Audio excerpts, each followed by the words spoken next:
I'm Lone Wolf and this is TERRORTIME in CUTVILLE.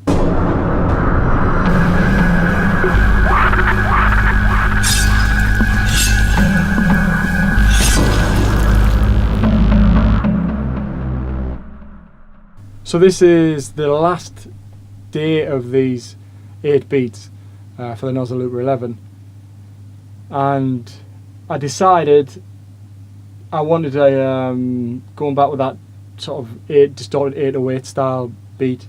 I wanted to have that, and I've actually gone really slow on this compared to what I sort of prefer as my preferred tempos. So I've gone 132 BPM on this one. And sometimes, as I said in the other video, if you start off on a certain tempo, it's quite good to raise or lower that tempo just to see what the beat sounds like. Sometimes you think, oh, do you know what, it sounds much better faster, or it can be a lot better slower. So I tried to speed up on this to see what it would be like. I put it up to just in the 40s, 140s, but it was nowhere near as good as it was in 132. It had the feel for it with the hi-hats. So yeah, I just left it at 132. But it's good to try it sometimes, I think. So the kicks boom through on this one. It really does kick through pretty heavily. And then the snares are really snappy. They come through really nice. And then I haven't got lots of percussion on this. I've just got really sharp, snappy hi-hat there. And then for the second part, I've pretty much just stay with that. And for the second part of the loop, I have a big sort of open hat washing through it, which tends to like cover and fill spaces that the how bare it is with a little tick of the sharp hi-hat takes up in the track. There's not a mega amount on this really.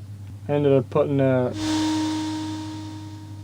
texture in there, like really fuzzy and dirty, just to set the beat off, and then it changes to like 3 notes, 3 or 4 notes just before the loop plays back round,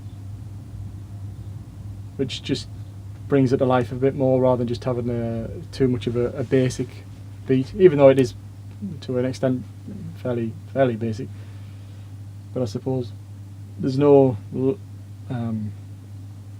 limit or guide on how many layers you have to have in music. You know, there's no limit. So I worked a while on creating a bass line which sort of suited it. I wanted like the distorted 808, but it ended up being it's a bit more drawn out. It's a bit more to try and create something which had the sufficient distortion on it, and again, so it suits the beat of what I sort of wanted to have. And I was playing about the 808, and it was like no, oh, maybe that one, right, and then I kept on going down that road.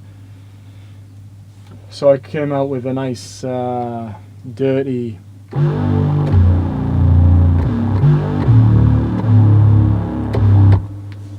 bass line, which combined with the drum patterns really comes out really well. So the drums by themselves are this.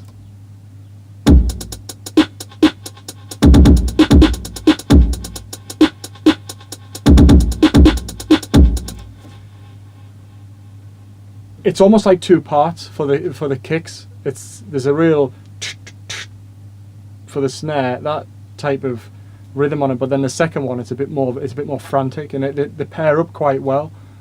The next time it comes round, and the next time it comes round, I think it works really well. And that putting them in leads me into having the bass line a certain way. It really tends to set off how I would place and how the melody of the bass line would be in relation to those kicks and snares, which I was changing something. So when the snare comes in, I was playing a note in and then mirroring it, and that was working really well. So just by changing a little bit of the kick, or the snare in it, I might have a totally different melody with it. It's like if I change one little bit there, I would have to change maybe the bass or change something else so that complements. So it's all the time I'm trying to complement and complement and complement. Like picture frames on a wall. If I've got 4 or 5 framed pictures up there, and you move one, the rest of the balance isn't right on the others. So then I might shift them around a bit more, so it's pleasing on the eye. And it's kind of like that when I change the elements to the drums around, and then all right, I'll change the bass around to this. So that's what I tend to do. So yeah, with the industrial line, that was the bass, and then having that industrial lead-in line, which sort of sets it off. It's a bit eerie. It's a bit dirty. It's a bit grimy. That almost helps draw the mind into the style of beat that I'm trying to get across, which is a dark. What a surprise! It's a darker style beat. So this is with all the layers on.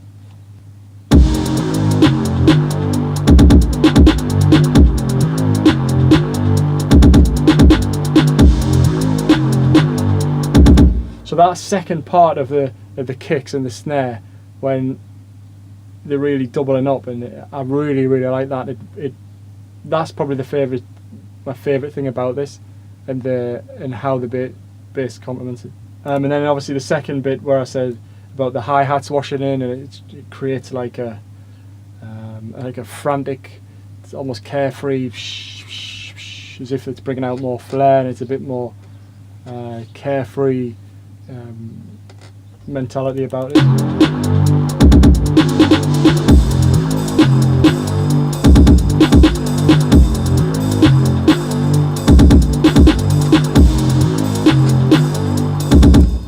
So that works really well, and then obviously then it just goes back into, well, that's not in, and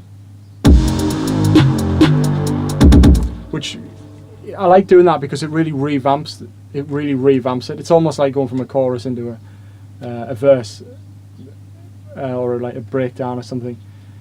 But obviously in scratching, you can't have no beating for too long, because the whole point is you want to be scratching. So I like having those changes up because it freshens it up and gives the enjoyment or excitement back about when it comes back in. After that, it can really make the beat enjoyable again. So that's all the beats, the 8 beats which I wanted to do, and I've enjoyed doing them. I didn't quite get the 8 in 8, mind. I had to 2 days. I literally couldn't do anything. I didn't have the physical time to do it. I wasn't in. So it's pretty much 8 in 10 days. But remember, the key is to